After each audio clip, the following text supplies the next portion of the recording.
자, 12번 문제 볼게요. 시험 문제를 보면 일단 7광년이고 0.7C가 걸리니까 관찰자 B 입장에서는 가는데 10년 걸리겠지. B 입장에서. 하지만 A 입장에서는 이 7광년이 7광년으로 안 보일 거니까 훨씬 더 짧게 느껴질 거니까 7광년 전 도착 이럴 거예요. 자, 이러고 나서 이제 문제를 한번 살펴보면 일단 B가 멀어지고 있는 애한테 B 기준으로 1년마다 B 신호를 보는데요. 근데 이 1년은 B 기준이야. 근데 이 입장에서 B의 이 시계를 보면 이 1년이 매우 천천히 1년이기 때문에 1년보다 좀 더 시간이 간격이 짧은 게 아니라 길게 느껴지겠죠. 그래서 A, B의 신호를 수정의 간격은 1년보다 짧게가 아니고 일본어의 길게라고 가야 될 것 같고요. A가 측정할 때 지구의 생성까지 거리는 7광년보다 작다. 더 작게 느껴지죠. 그 B가 측정할 때 A의 시간은 B 시간보다 더 느리게 간다라고 했어요.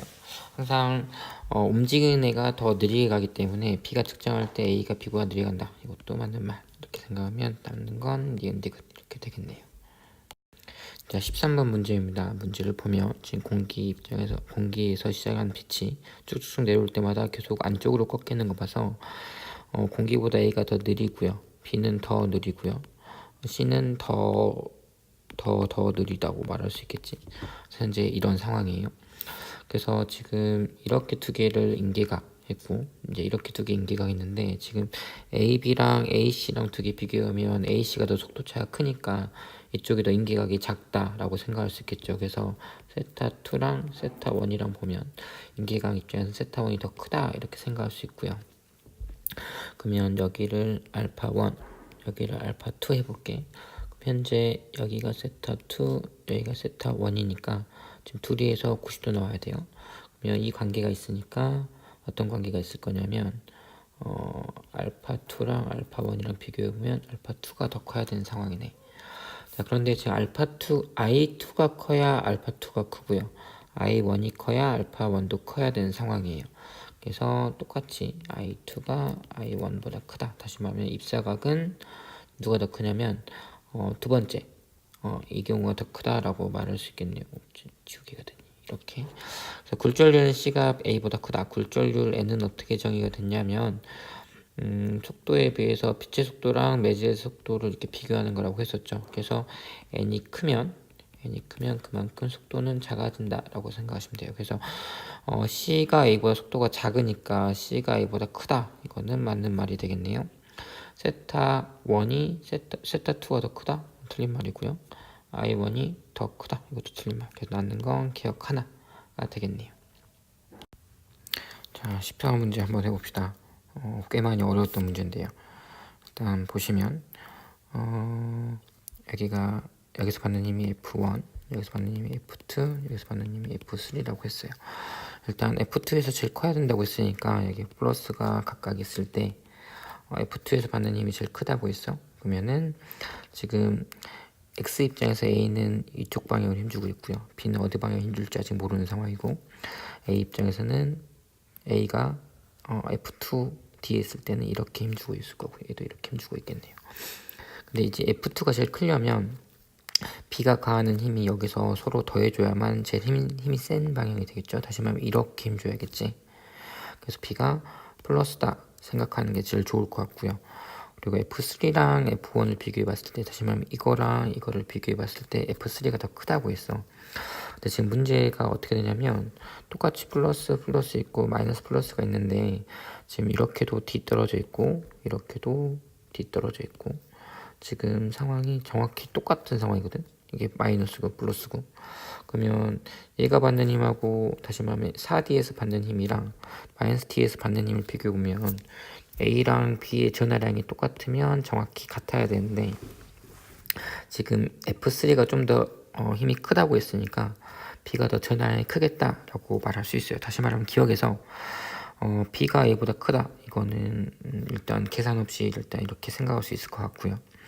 D하고 ED 사이에 다시 말하면 여기랑 여기 사이에 0이 되는 구간이 있다라고 했는데 얘는 마이너스고 A는 마이너스고 B는 플러스니까 이 사이에서 0이 되는 지점은 없다라고 말할 수 있을 것 같아요. 항상 A는 왼쪽 방향, B도 힘을 가하는 게 왼쪽 방향이니까 0 되는 지점 없고요. 이제 디귿 때문에 문제가 되는 건데 마이너스 t에서 전기력 방향이 마이너스 방향이냐 플러스 방향이냐를 따져야 되는데요. 만약에 A에 의한 힘이 크다면 마이너스 방향일 거고요. 미안. 플러스 방향일 거고요. A가 마이너스니까 서로 땡기겠지. 그 B에 의한 힘이 크면은 마이너스 방향일 거예요. 결국에 B의 전하량이 A의 전하량보다 얼마나 큰지를 찾아야만 문제를 풀 수 있는 문제인데 이거는 계산 안 하면 할 수 없는 문제라 결국 계산을 해야 되는 상황입니다. 자, 문제에서 일단 F2가 F3보다 크다고 했으니까 이걸 한번 생각을 해볼게요. 일단 F2 입장에서는 F2의 힘이 크기를 한번 구해보면 여기서는 마이너스가 왼쪽 방향 그리고 B가 또 왼쪽 방향에 힘을 주니까 두 힘이 더해지겠지. 그래서 계산해보면 보통 전기력 F는 K 거리 제곱분의 Q1, Q2인데 이 플러스 전화를 그냥 플러스 1이라고 놓을게요.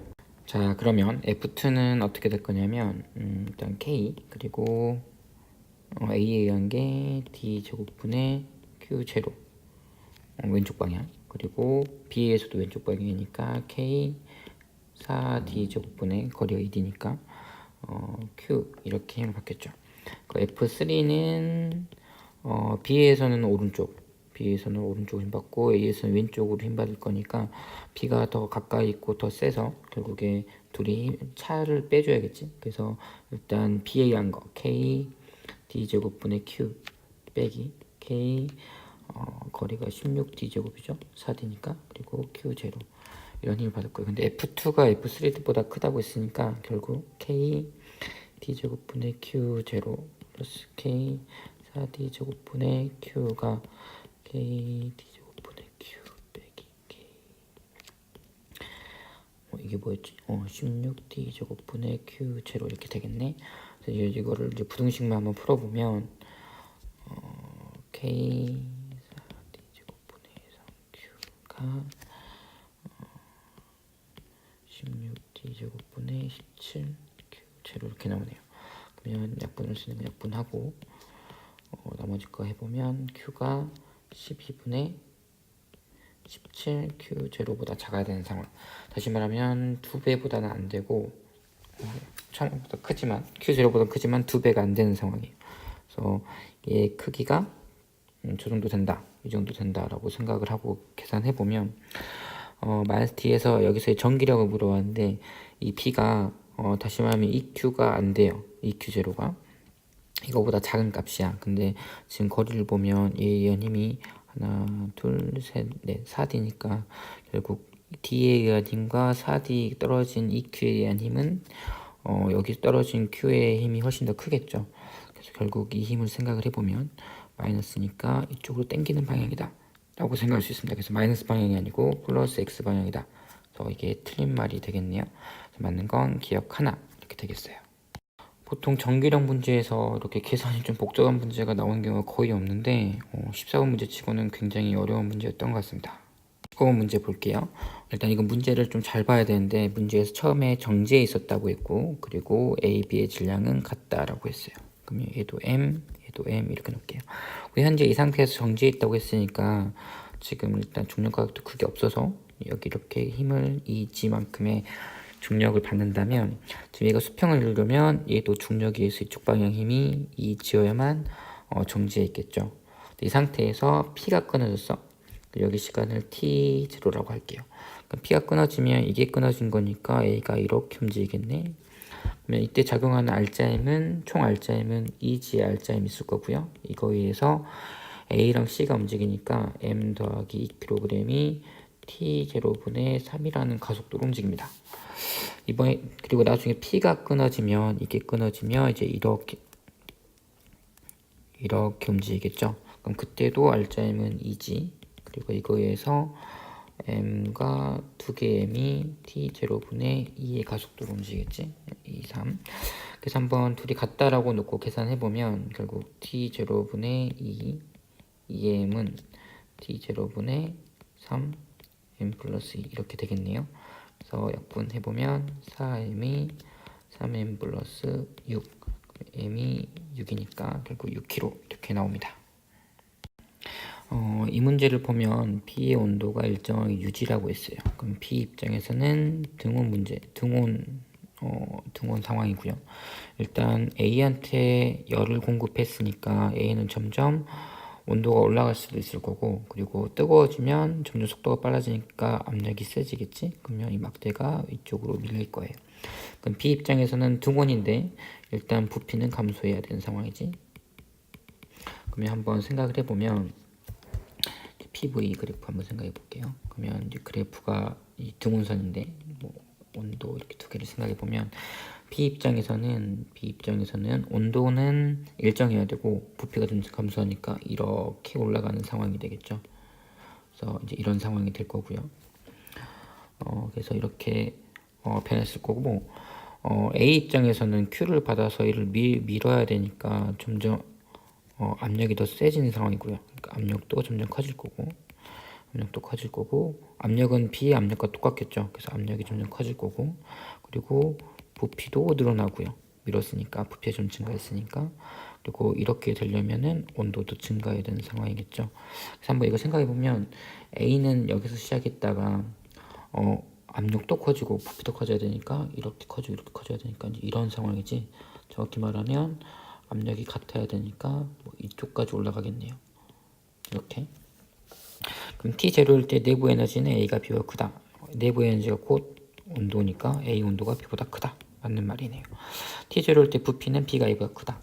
B는 부피가 감소했고요. 그리고 A는 부피가 증가했으니까 B가 더 크다. 틀린 말이고요.